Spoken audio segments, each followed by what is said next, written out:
కొందరి జీవితాలకు సంబంధించినది కాబట్టి ఇప్పుడు ఆ నిజం గురించి ఏం చెప్పలేను చంచలమ్మ. ఆ నిజం ఏంటన్నది నీకు తప్పకుండా చెప్తాను. చెప్పిన తర్వాత ఆ నిజాన్ని నీకు చెప్పకుండా ఎందుకు దాచానన్నది నీకే అర్థమవుతుంది.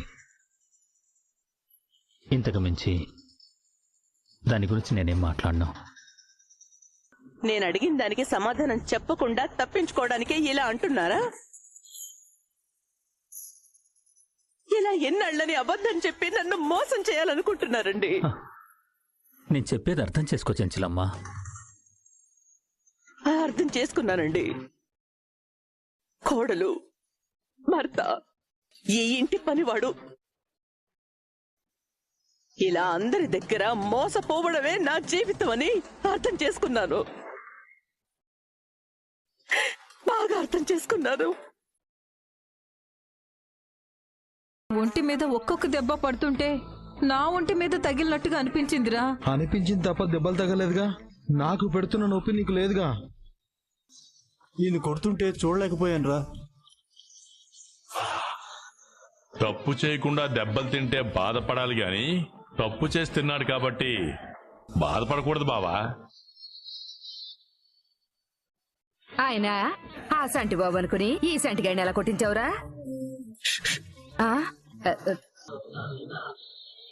వాడనుకుని నేను కొట్టించలేదు, కావాలని ఈ చంటిగాన్ని పక్కూరు రౌడీలతో కొట్టించాను.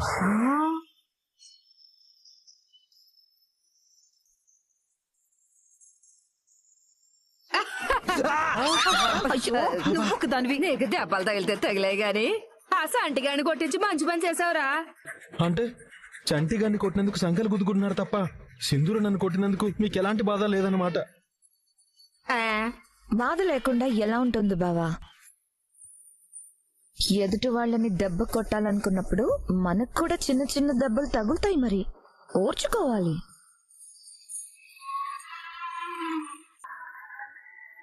మెగాస్టార్ ఫైట్ చేసినప్పుడు కూడా విలన్ కొట్టిన దెబ్బలు 3-4 తగులుతాయి. విలన్ చేత దెబ్బలు తిన్నంత మాత్రాన చిరంజీవి మెగాస్టార్ కాకుండా పోతాడా?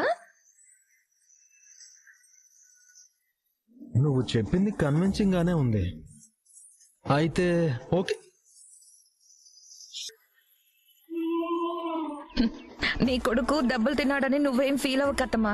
రవిబాబు తన మొగుడిని కొట్టించినందుకు సింధూర్ అంత ఫీల్ అయిపోయిందంటే ఇలాంటివి 2-3 జరిగితే వాళ్లే మూటముళ్ళు సర్దుకొని వెళ్ళిపోతారు.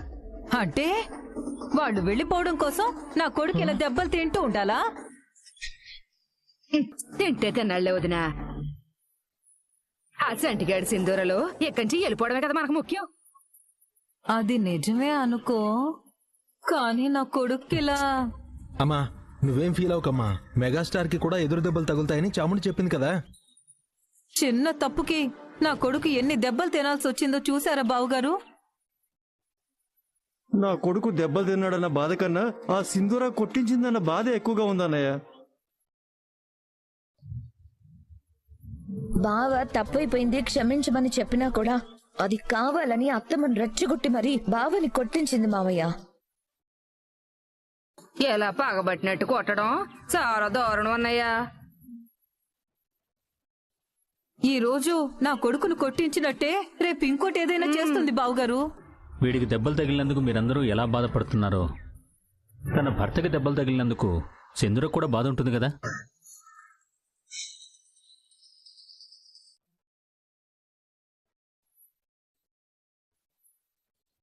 అంటే మీరు ఆ సింధూరాన్ని సపోర్ట్ చేస్తున్నారా మావయ్య? సమర్థించటం లేదమ్మా. బాధ అనేది ఎవరికైనా ఒకేలా ఉంటుందని చెప్తున్నాను. రవి, ఈ పసరు మింగాక వేడి నీళ్లతో కాపడం పెట్టించుకో. నొప్పి తగ్గి ఉపశమనం కలుగుతుంది.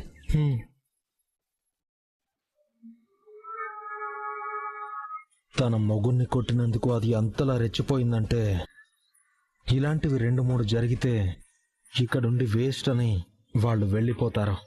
నేను చెప్పింది అదే కదా. నువ్వు చెప్పిందే నేను చెప్పాను తప్ప? నిజమే వదినా. నిజమే వదినా. మనసే కాలినందుకు బాధపడకూడదు, ఎదుటి వాళ్ళు ఒళ్ళు కాలినందుకు సంతోషించాలి. రవిబాబు పట్టుకో.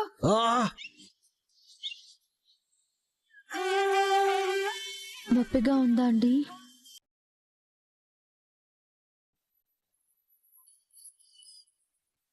మా ఆయన్ని కొట్టడానికి వాళ్ళకి చేతులు ఎలా వచ్చాయి? వాళ్ళ కొంపలు కూలిపోను. దెబ్బలే కదా అమ్మాయి గారు, తగ్గిపోతాయిలేండి. బాధపడకండి.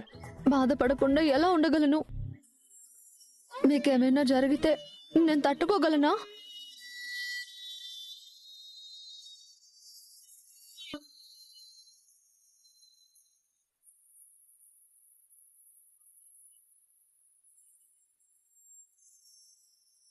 నాకు తగిలిన దెబ్బలకి బాధ కంటే మీ కళ్ళల్లో నీళ్లు సొత్తుంటేనే చాలా బాధగా ఉంది అమ్మాయి గారు. మీరిట్ట కట్టాలు పడాల్సిన అవసరం ఎందుకండి? ప్రతి మనిషికి మనసు అనేది ఒకటి ఉంటుంది. ఆ మనసులో ప్రేమ దేన్నైనా భరించగలదు, ప్రపంచాన్నైనా ఎదిరించగలదు. నా ప్రేమకు యజమానివి నువ్వే కదా.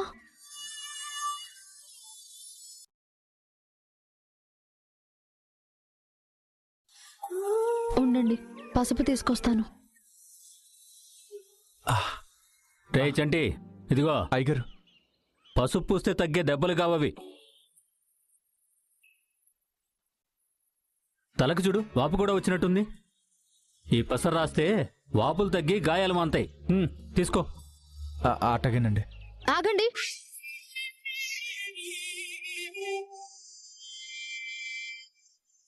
ఏం అక్కర్లేదు. మీ భార్య గారేమో కొట్టిస్తారు, మీరొచ్చి మందులిస్తారు.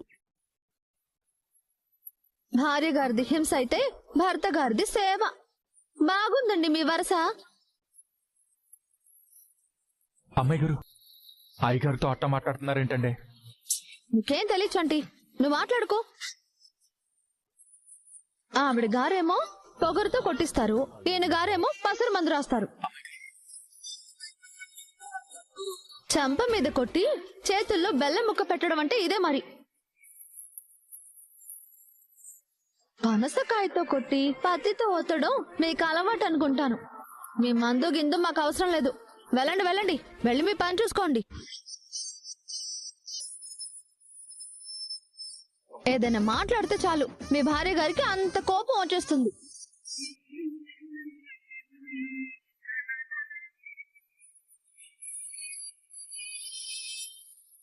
ఓ అడ్డబుట్టు మిసలైనా.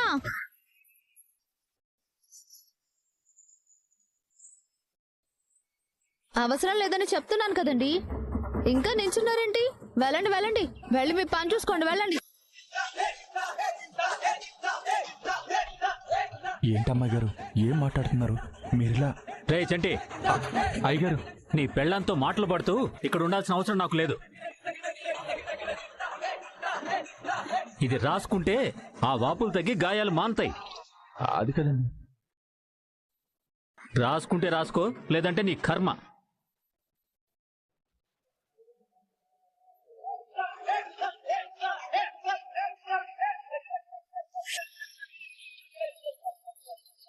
ఏంటి ఇంకా చూస్తున్నారు? మీకేం పనులు లేవా? వెళ్ళండి.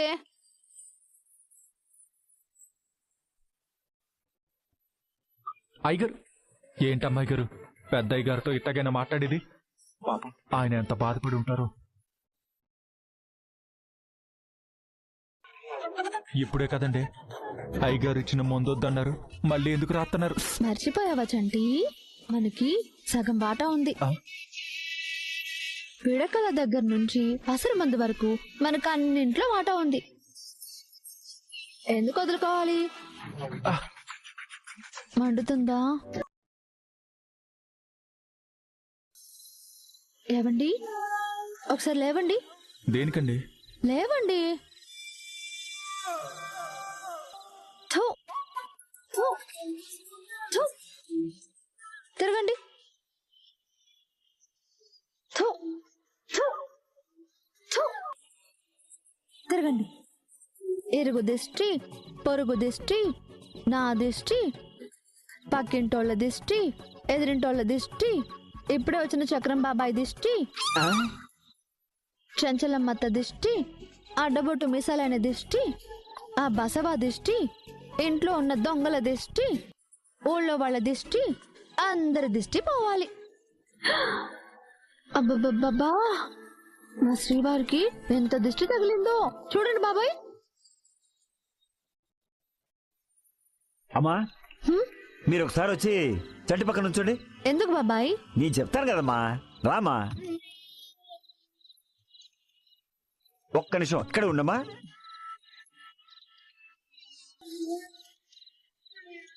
చూసారా,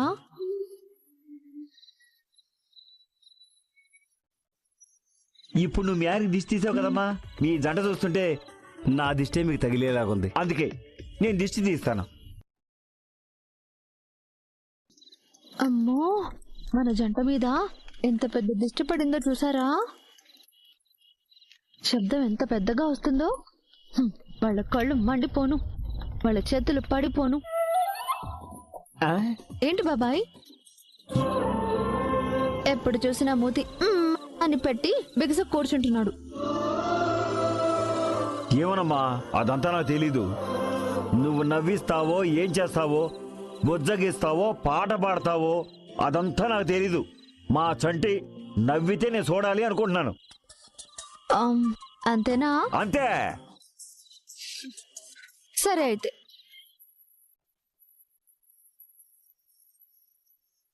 నవ్వించండి అమ్మాయి గారు, నవ్వించండి. బాబాయ్ నవ్వండి.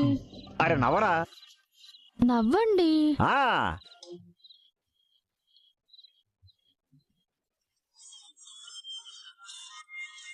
అమ్మాయి గారు వద్దండి.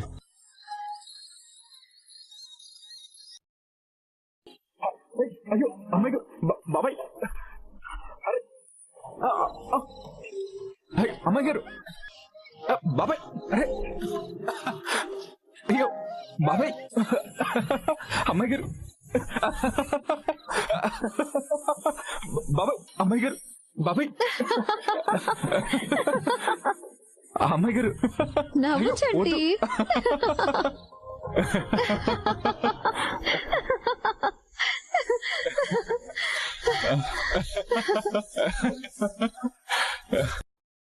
ఒరే సంటి, నువ్వు నవ్వితే చాలా బాగున్నావురా. నువ్వు నవ్వుతూ ఉంటే మహారాజులా ఉంటావురా. నువ్వెప్పుడు ఇలాగే నవ్వుతూ ఉండాలిరా. ఓం అపవిత్రః పవిత్రో వా సర్వావస్థాంగతోపి వా యస్మరేత్ పుండరీకాక్షం సబాహ్యాభ్యంతరశుచిః. పుండరీకాక్ష పుండరీకాక్ష పుండరీకాక్షాయ నమః. ఓం శ్రీ మహాగణాధిపతయే నమో నమః. యశివో నామ రూపాభ్యాం యా దేవి సర్వమంగళా తయోః సంస్మరణాత్ పుంసాం సర్వతో జయమంగళం. శుక్లాం వరదరం విష్ణుం శశివర్ణం చతుర్భుజం ప్రసన్నవదనం ధ్యాయేత్ సర్వవిఘ్నోపశాంతయే. తదేవ లగ్నం సుదినం తదేవ తారాబలం చంద్రబలం తదేవ విద్యాబలం దైవబలం తదేవ లక్ష్మీపతే తేంగరయుగం స్మరామి. ఈరోజు పండగేం కాదే, మంత్రాలు వినిపిస్తున్నాయేంటి? కేశవాయ నమః. ఓం నారాయణాయ నమః. ఓం మాధవాయ నమః. ఓం గోవిందాయ నమః.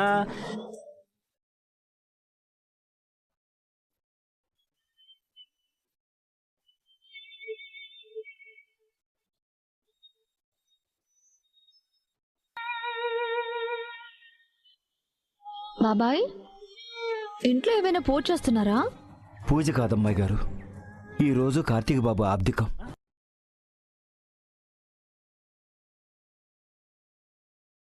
మీ ప్రేమని తిరిగి పొందడానికి ఏం చేయాలో తెలియకే. Hello viewers, welcome to my channel. Brahmamudi ఈరోజు ఎపిసోడ్లో కావ్య కంపెనీకి గుడికి నగలు డిజైన్ చేసే పెద్ద ఆర్డర్ వస్తుంది. ట్రెడిషనల్గా నగలను డిజైన్ చేయాలని సీతారామయ్య స్నేహితుడు జగదీష్ ప్రసాద్ కావ్యతో చెప్తాడు. డిజైన్స్ నచ్చితే ఈ డీల్ మీకే ఇస్తానని అంటాడు. అతడి మాటలు విని కావ్య సంబరపడిపోతుంది. మరో కంపెనీ డిజైన్స్ను ఫైనల్ చేసి పంపేందుకు ఫైల్పై రాజ్ సంతకం అవుతుంది. కానీ కావ్యకు క్రెడిట్ దక్కకుండా ఫైల్ తీసుకుని ఇంటికి వెళ్ళిపోతాడు రాజ్. ఆ ఫైల్ కోసం దుగ్గిరాల ఇంటికి ఆవేశంగా వస్తుంది కావ్య. వచ్చి రావడంతోనే మీ మనవడు ఎక్కడున్నాడని ఇందిరాదేవిని కోపంగా అడుగుతుంది కావ్య. ఏమైందని ఇందిరాదేవి అడిగితే ఆయనతోనే తేల్చుకోవాల్సిన విషయం ఒకటి ఉందని, మీరు పిలుస్తారా, నన్నే పిలవమంటారా అని కావ్య బదులిస్తుంది. రాజ్ కనిపించగానే సుగుణ గ్రూప్ వాళ్ళు డిజైన్ పంపించకుండా ఫైల్ తీసుకుని ఎందుకు ఇంటికి వచ్చారని భర్తను నిలదీస్తుంది కావ్య. ఆ కంపెనీ డీల్ కుదుర్చుకోవడం నాకు ఇష్టం లేదని రాజ్ అంటాడు. మీ ఇష్టాలు ఎవరికి కావాలి అని రాజ్పై డామినేషన్ చేస్తుంది. కంపెనీతో డీల్ వద్దని నాతో ఒక్క మాట చెప్పాలి, ఎందుకు చెప్పలేదు అని రాజ్ని నిలదీస్తుంది. నేను నిన్ను సుపీరియర్గా గుర్తించలేదని కావ్యకు బదిలిస్తాడు రాజ్. సీఈఓ సీట్లో ఎవరు ఉన్నవారిని గౌరవించాలని రాజ్కి క్లాస్ ఇస్తుంది. నేను తీసుకునే నిర్ణయాల గురించి నా కింది స్థాయి ఉద్యోగులతో డిస్కస్ చేయాల్సిన అవసరం లేదని తెలుసుకో మిస్టర్ మేనేజర్, రాజ్కు వార్నింగ్ ఇస్తుంది కావ్య. ఈ అహంకారం నీకు తాతయ్య ఇచ్చిన అలుసు వల్ల వచ్చిందని కావ్యపై రాజ్ ఫైర్ అవుతాడు. నాది అహంకారం అని మీరు అనుకుంటే నేను ఏం చేయలేనని కావ్య అంటుంది. నేను తీసుకున్న నిర్ణయం ఏది ఫెయిల్ కాలేదని మీకు తెలుసునని అంటుంది. నా చేతులు కట్టేసే అధికారం మీకు లేదని చెబుతుంది. ఆఫీస్కు సంబంధించిన ఏ విషయంలోనూ రాజ్ తనకు సపోర్ట్ చేయడం లేదని సీతారామయ్యకు కావ్య కంప్లైంట్ చెబుతుంది. ఇంత పురుషాహంకారం పనికిరాదని రాజ్ నిందలు వేస్తుంది. నీది స్త్రీ అహంకారం అని రాజ్ వాదిస్తాడు. గుడికి సంబంధించిన డిజైన్స్ ఆర్డర్ తమ కంపెనీకి వచ్చిన సంగతి సీతారామయ్యకు చెబుతుంది కావ్య. రాజ్కు ఉన్న సమర్థత, అనుభవాన్ని దృష్టిలో పెట్టుకుని అతడు సపోర్ట్ చేస్తేనే ఈ కాంట్రాక్ట్ మనకు దక్కుతుందని కావ్య అంటుంది. నా కెపాసిటీ, టాలెంట్ ఏమిటో మీకంటే నా శత్రువులకే బాగా తెలుసు తాతయ్యతో అంటాడు రాజ్. కావ్యను శత్రువు అంటే పళ్ళు రాలగొడతానని ఇందిరాదేవి, అపర్ణ రాజ్కి వార్నింగ్ ఇస్తారు. కంపెనీ నడిపించే సమర్థత కావ్య కంటే రాజ్కే ఎక్కువ ఉందని రుద్రాణి అంటుంది. రాజ్ను కాదని డిజైన్స్ వేసే కావ్యకు అప్పగించి తప్పు చేశారని తల్లిదండ్రులపై ఫైర్ అవుతుంది రుద్రాణి. కావ్య కంపెనీలో అడుగు పెట్టగానే 15 కోట్లు లాభాలు తెచ్చిపెట్టిన సంగతి రుద్రాణికి గుర్తు చేస్తుంది స్వప్న. పక్క కంపెనీని మోసం చేసి సంపాదించిన డబ్బు అదని రుద్రాణి నోటికి వచ్చినట్టు చెప్తుంది. రాజ్ టాలెంట్తో పోలిస్తే ఇదంతా అని కావ్య చులకన చేసి మాట్లాడుతుంది రుద్రాణి. టెంపుల్ కాంట్రాక్ట్ విషయంలో రాజ్, కావ్య మధ్య పోటీ పెడతాడు సీతారామయ్య. ఈ డిజైన్స్ ఎవరు వేసి కాంట్రాక్ట్ మన కంపెనీకి దక్కేలా చేస్తారో వాళ్ళే సీఈఓ సీట్లో కూర్చుంటారని సీతారామయ్య అంటాడు. రాజ్ పోటీకి ఓకే చెబుతాడు. మీ మనవడు నా చేతిలో ఘోరంగా ఓడిపోతే అనామిక ఫేస్లా ఎలా డల్ అవుతుందో ముందే ఊహించుకుంటున్నానని కావ్య అంటుంది. ఆ తర్వాత ఛాలెంజ్కు ఒప్పుకుంటుంది. మీతో పోటీలో వెనకడుగు వేసే ప్రసక్తి లేదని అంటుంది. ఎవరి సాయం లేకుండా ప్రాజెక్ట్ని ఓకే చేయగలనని రాజ్కి సవాల్ చేస్తుంది. ఈ పోటీలో గెలిచిన వారికి బహుమతి ఉండాలని సుభాష్ అంటాడు. పోటీలో గెలిచిన వాళ్ళే సీఈఓ సీట్లో కూర్చుంటారని మరోసారి సీతారామయ్య గుర్తు చేయగానే రాజ్ చప్పట్లు కొడతాడు. తన గెలుపును తానే సెలబ్రేట్ చేసుకుంటున్నానని చెబుతాడు. ఈ పోటీలో గెలిచి సీఈఓ సీట్లో కూర్చునేది తానేనని అంటాడు. ఒకవేళ నువ్వు ఈ పోటీలో ఓడిపోతే కావ్యను భార్యగా మనస్ఫూర్తిగా అంగీకరించి ఆమెను ఇంటికి తీసుకురావాలని సీతారామయ్య కండిషన్ పెడతాడు. రుద్రాణి ఫిట్టింగ్ పెట్టబోతుంది. అందరూ కలిసి ఆమె నోరు మూయిస్తారు. రోజ్ ఓడిపోతే అవమానంగా ఉందని అపర్ణ అంటుంది. మిగిలిన వాళ్ళు కూడా ఆమె మాటలే నిజమవుతాయని అనిపిస్తుందని అంటారు. నేను ఓడిపోతే కావ్యను ఇంటికి తీసుకొస్తానని రాజ్ ఒప్పుకుంటాడు. కావ్య ఓడిపోతే జీవితంలో మళ్ళీ ఆఫీస్ ముఖం చూడకూడదని రాజ్ కండిషన్ పెడతాడు. రాజ్ కండిషన్కు సీతారామయ్య ఓకే అంటుంది. ఈ పోటీలో తాను గెలిస్తే రాజ్ ఓడిపోతాడని, ఒకవేళ తాను ఓడిపోతే